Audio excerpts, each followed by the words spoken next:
Here we are with the next episode. This time we are on episode number 8. That's 8 episodes we have survived so far, and we have some of the same familiar people today, plus one extra bonus awesome person. But to start off, we have Lauren, and we have Robert, Waffles, and we have the new amazing awesome person, Tiffany, and her awesome glowing wand.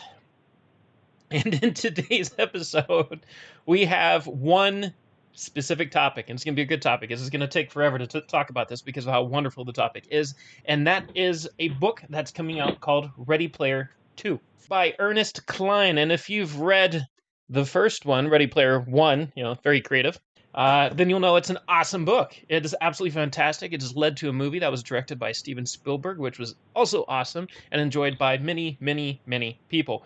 And November 24th of this month, the new book is coming out, Ready Player 2. It's going to be exciting, and of course it's going to lead to a movie.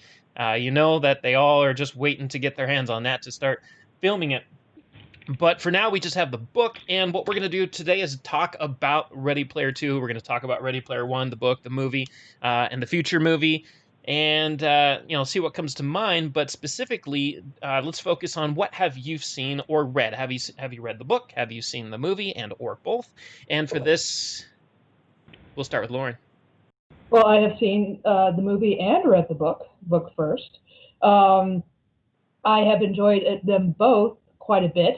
But one thing that's really important about the two of them is they're so drastically different that you can't really judge the movie off of the book, or else you are likely to be quite disappointed. As long as you can take them each for what they are individually, I think that I personally, I enjoy them a lot.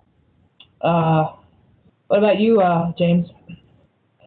Back to me. Wow. Oh, I feel special. That was quick.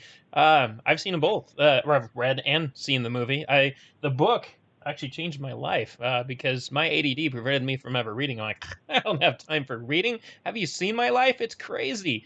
I am busy. And then somebody forced me to borrow the book, and I read the book. I promised I would give it a try, and I wasn't too excited about it. I read the back. I'm like, oh, Willy Wonka, blah, blah, blah, modern. I'm like, that sounds kind of fun. I'm a nerd, but I don't have time to read. But I promised I was going to try to read it. So I did. I picked it up. I started reading through chapter 1. And I think that was pretty much when I realized, once I got to the end of chapter 1, I'm like, whew, this is actually pretty good. And I turned the page and it's like, chapter 7. I'm like, whoa. I am just blowing through this book. I thought, wait a minute. It's just like time just stopped and I was just absorbed into the story. It just captured me and it got me to start reading again. And I've been reading like a madman ever since. So that was kind of cool. So Ready Player 1 has achieved something big, at least in my life. And I never thought that I would ever be that interested in reading until I picked that book up. So now, I've covered everything from that to his second book, as well as, which isn't a sequel to that. That was just a completely different novel that he did. But the, Hitchhiker's Guide to the Galaxy and so many other things I've touched on since reading that first Ready Player 1 book. So, and I mean lots of books between now and then. So I'm excited for the next book.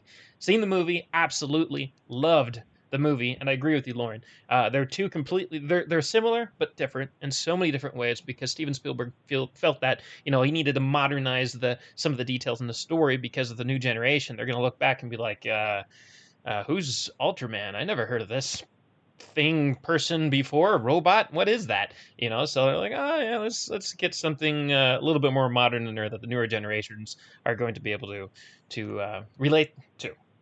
And yet they still did a fantastic job. So we'll go ahead and pass this on to the next person. For this, it looks like Tiffany might be looking to talk. Let's pass this to Tiff.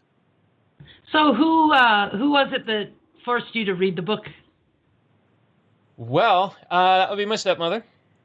She was kind of doing the typical. They've been subscribing to Loot Crate. And it was driving her nuts because stuff was piling up all over the place, and they love to collect cool stuff in that house.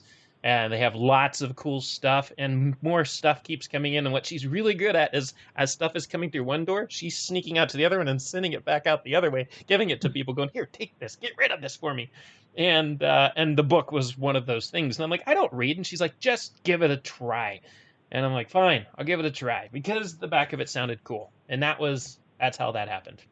So I hear that it's written in first person too, and is it? I don't know. That's what someone had told me, that it was written in first person. And if it is, who's the person that's speaking?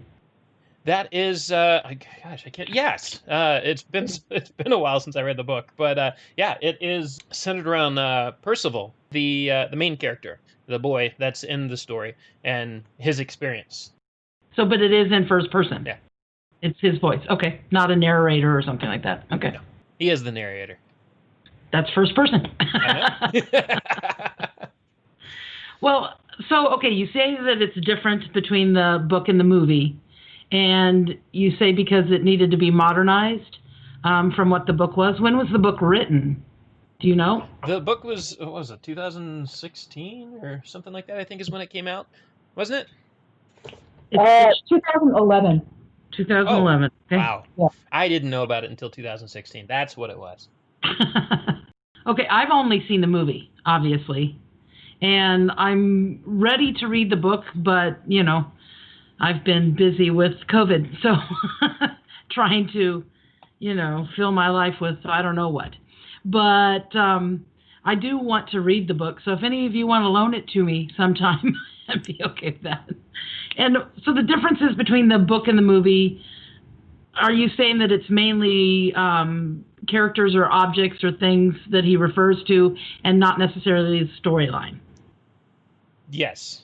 Some of the storyline has been changed to be able to fit it into the movie, but not too much. It's more about, I mean, yes. I mean, some of the missions, you know, that they go on and everything, they're drastically more detailed in the book. The Shining, you know, is something interesting that they did in the movie, and they did a fantastic job on that. But they also had Jurassic Park and all this other stuff that was thrown into it, you know, because of Steven Spielberg, of course, and that the new generations are all going to relate to that. And then, of course, you have the Iron Giant instead of Ultraman, you know, so things like that are just thrown in there because the newer generation would relate to that versus some of the other things that they used in the story. Because in the book, it was all about 80s references and not current references. And newer generation kids that were born in the 90s and 2000s, they're going to be like, I don't know, you know what this is? I don't know what this is. Well, So there they were wanted something. a lot of 80s references, which is one Yes. of the things I liked about the movie because,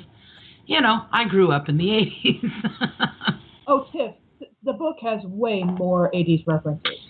And also remember, James, like the race that's in the movie, that's not in the book at all. So I mean, they definitely, Tiff, that entire scene that was The made. auto race? Yeah, that wasn't in the book at all. I got to read it again.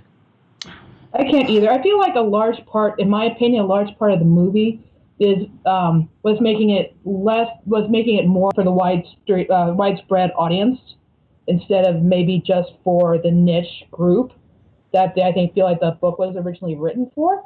I mean, this is still a Spielberg movie, so they wanted to appeal to as many people as possible, and I'm not sure it would necessarily have done as much business in the theaters if it had still been so focused on like niche based as the book was.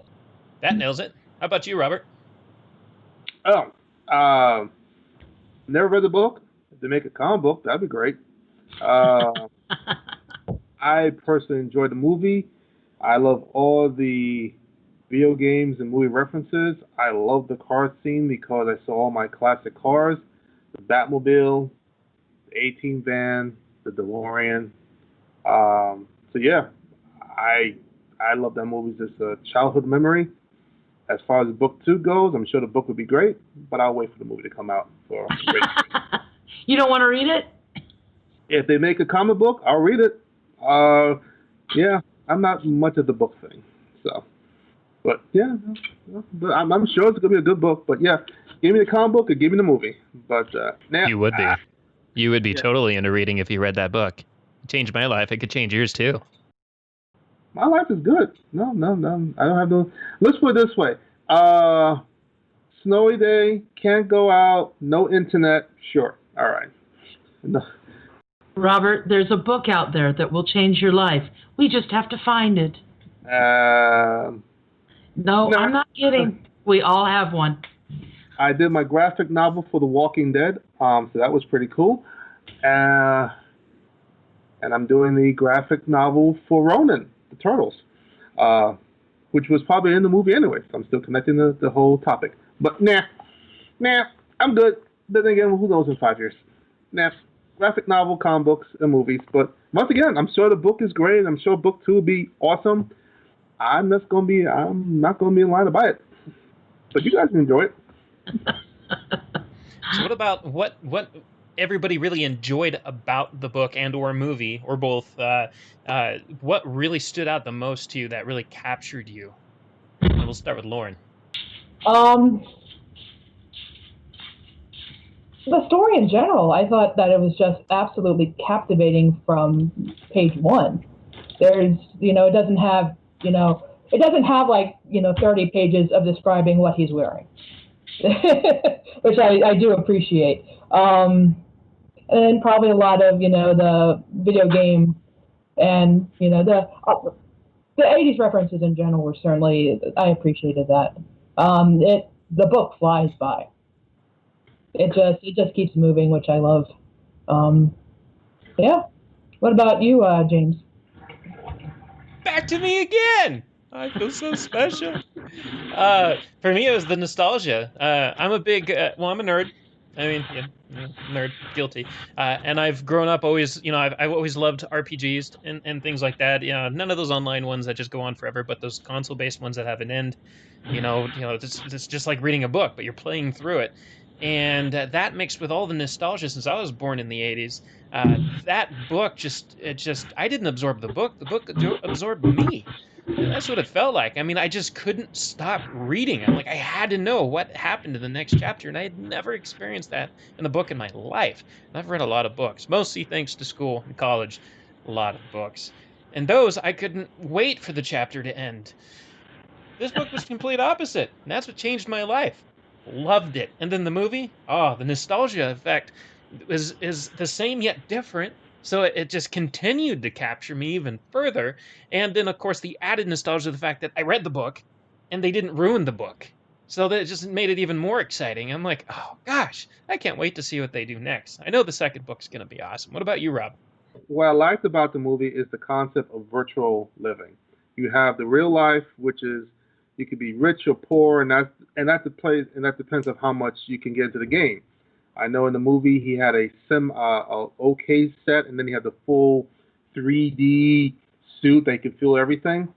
So I could just imagine if this was today, having that suit, playing the games, winning the movie, winning the races, and having virtual money, and then having my ultimate avatar, but then having to buying a virtual house with virtual money and having all those cars, you know, every car I ever wanted in real life I couldn't afford in real life, but I can get it virtually and just lose myself.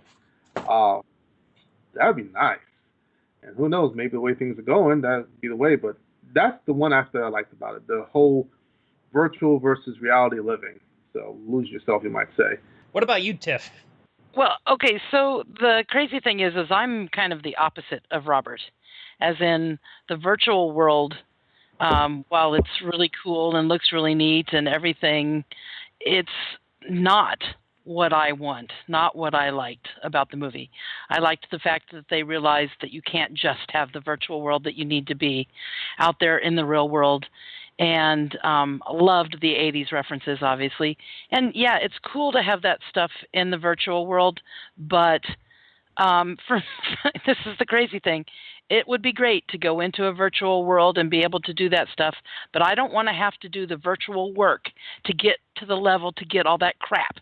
I would just like to go in, play, and get out so that I can go actually have a real life in the real world, which is what I like to do. I love to travel. I love to go everywhere and see things and do things in real life. Never been much of a gamer. I do play some puzzle games, mostly on my phone. And other than that, but I really loved the movie. I loved the message that it had for the most part, and it had a mystery in it where they had to solve problems. And I do love trying to figure out, the mystery and how to solve the problems and things like that. And there's always a bad guy that's just a doofus that must be stopped. And, especially in 2020, that's the case.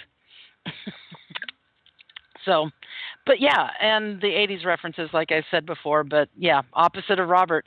If I could just go in there and drive the car and wear the cool suit and do the cool things for like a half an hour and then go have my life, I'm right on board. If I have to work for the stinking money to get the stinking stuff, I am not interested in putting in the time.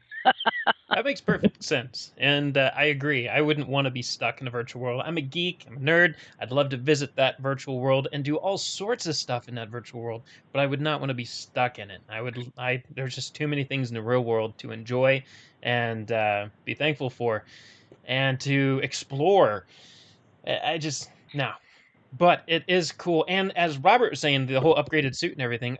When they first described that and everything in the movie and everything else, I'm like, well, that's kind of cool. I'm like, but if you can feel things, I'm like, that'd suck if somebody like hit you or something or zapped you with something. I'm like, I don't know. But then when Artemis did the whole, can you feel this? I'm like, okay, yeah, I need one of those.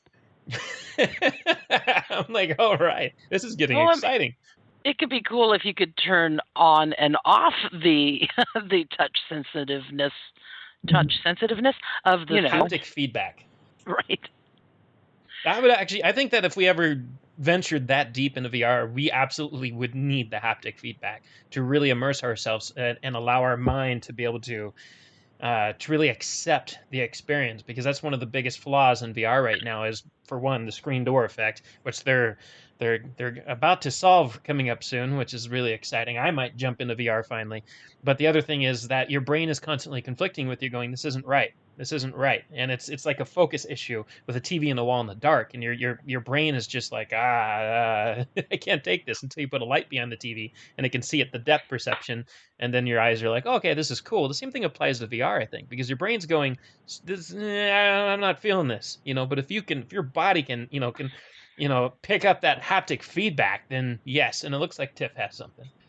Have you been to the Void? Have you done any of those VR things at the Void? Okay, because on a couple of them, when you get shot with a blaster or hit with, because I've done the Ghostbusters and I've done Star Wars. And so when you get hit with something, it does vibrate the vest, so that you know that you've been hit or whatever. And they do some things with the surfaces. So you're walking around, and on one of the surfaces in the Star Wars one, it's kind of spongy and weird. So you do get some of that.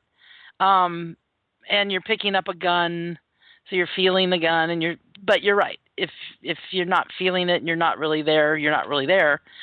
I don't think that we'll ever get to the point where you'll just totally feel like you're there.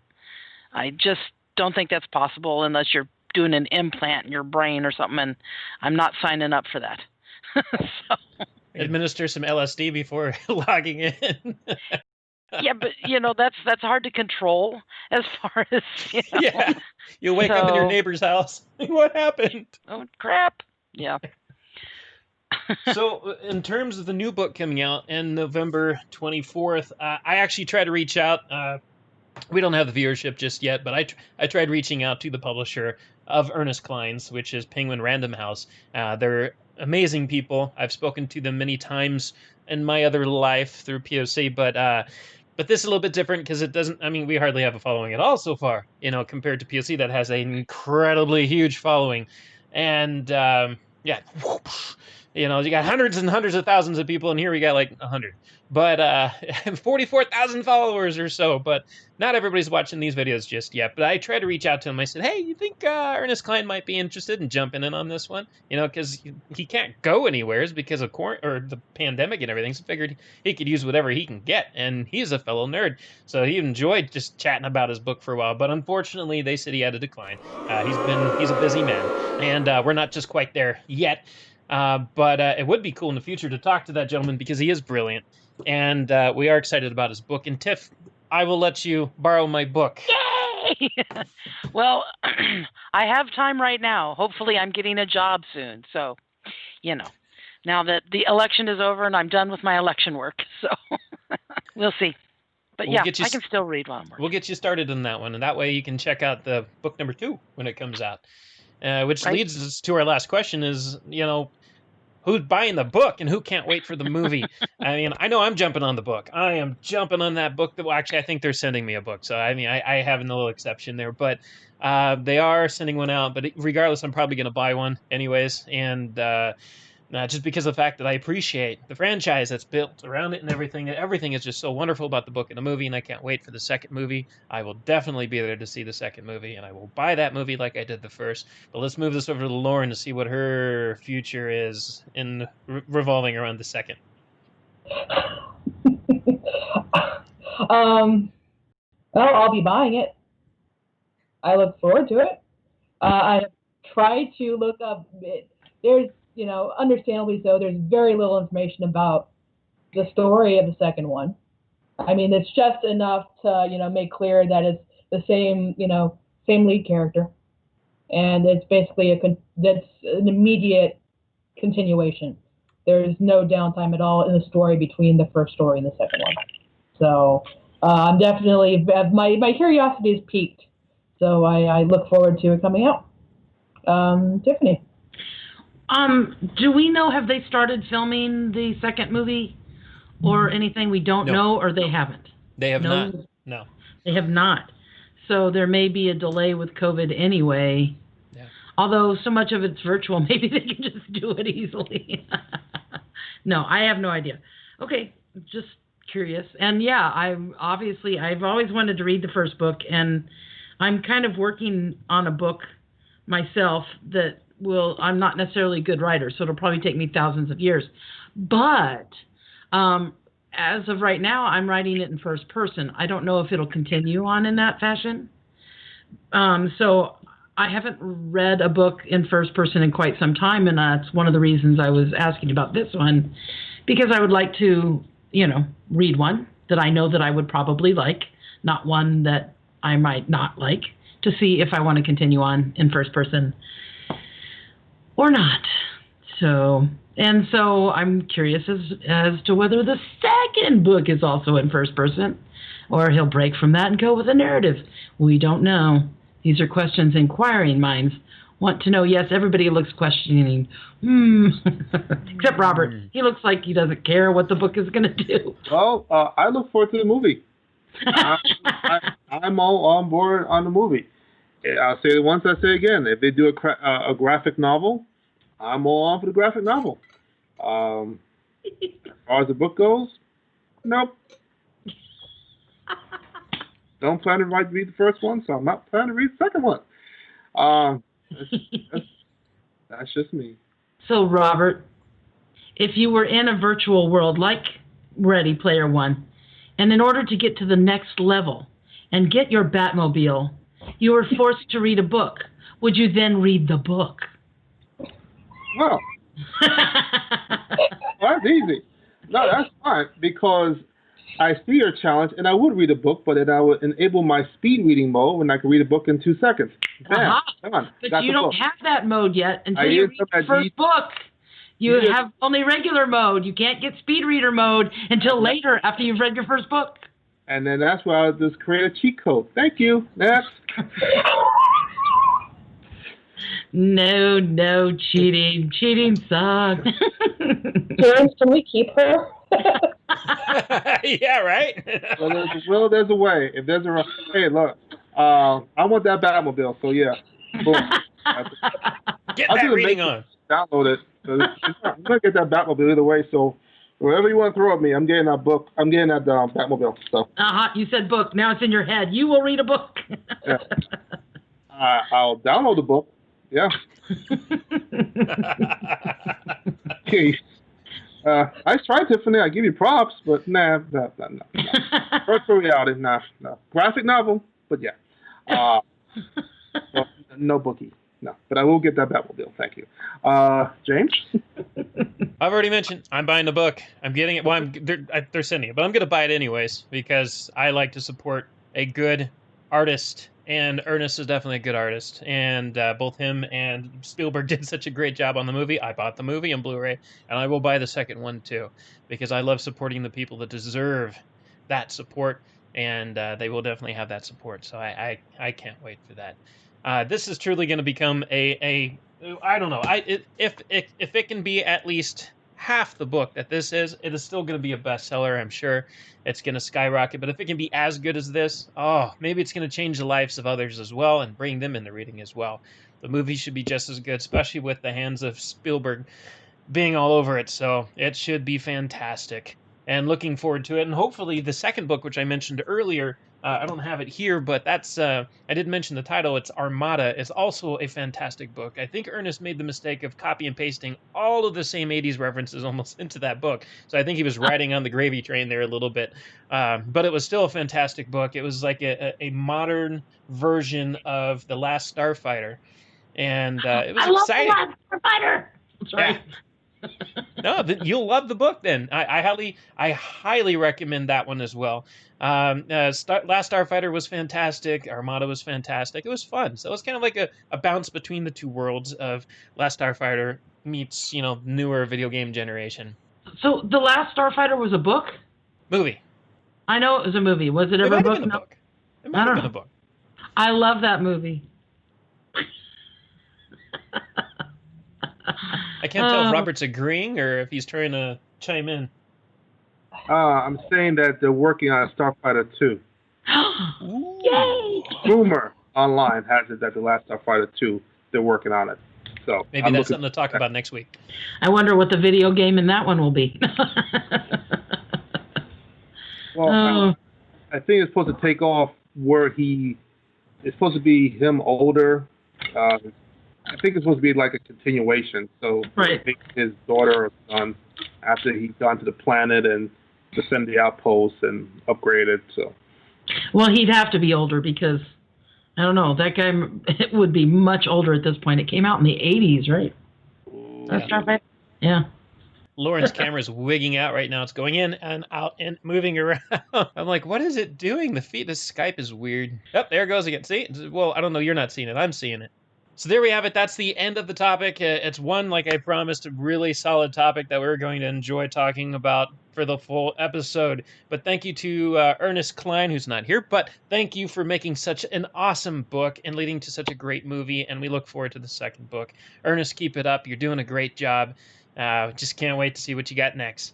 Take your time, make it awesome, and we support you. And for everybody else, feel free to use the comments below and share your thoughts. Have you read the book? Have you seen the video? Definitely comment below and let us know what you think. And of course, if you have any ideas about what you'd like to hear us talk about in the future, we might just take you up on it and steal your idea.